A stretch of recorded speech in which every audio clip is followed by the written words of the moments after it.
Assalamualaikum warahmatullahi wabarakatuh. Saya Rizky Mayanti akan mempresentasikan materi etika bisnis tentang tanggung jawab legal dan tanggung jawab moral perusahaan. Tanggung jawab legal dan tanggung jawab moral perusahaan. Kalau ditanyakan apakah perusahaan mempunyai tanggung jawab legal, jawabannya tidak bisa diragukan. Dengan jelas sekali perusahaan mempunyai tanggung jawab legal, karena sebagai badan hukum ia memiliki status legal karena merupakan badan hukum. Perusahaan mempunyai banyak hak dan kewajiban legal yang dimiliki juga oleh manusia perorangan dewasa, seperti menuntut di pengadilan, dituntut di pengadilan, mempunyai milik, mengadakan kontrak, dan lain-lain. Seperti subjek hukum yang biasa, perusahaan pun harus menaati peraturan hukum dan harus memenuhi hukumannya bila terjadi pelanggaran. Pendeknya, ia mempunyai tanggung jawab legal. Selanjutnya, pandangan Milton Friedman tentang tanggung jawab sosial perusahaan.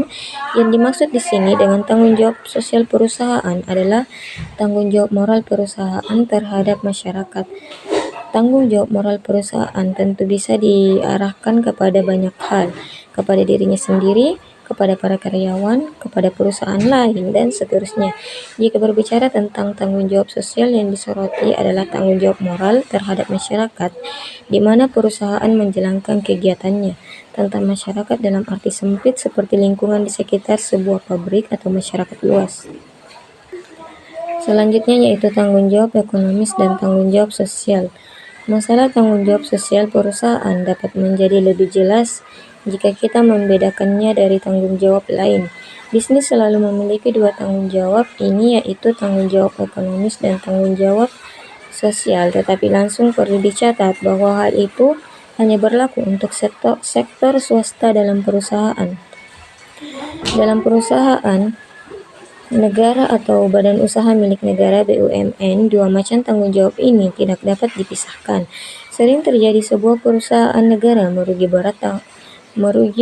bertahun-tahun lamanya, tetapi kegiatannya dibiarkan berlangsung terus karena suatu alasan non-ekonomis, misalnya karena perusahaan itu dinilai penting untuk kesempatan kerja di suatu daerah.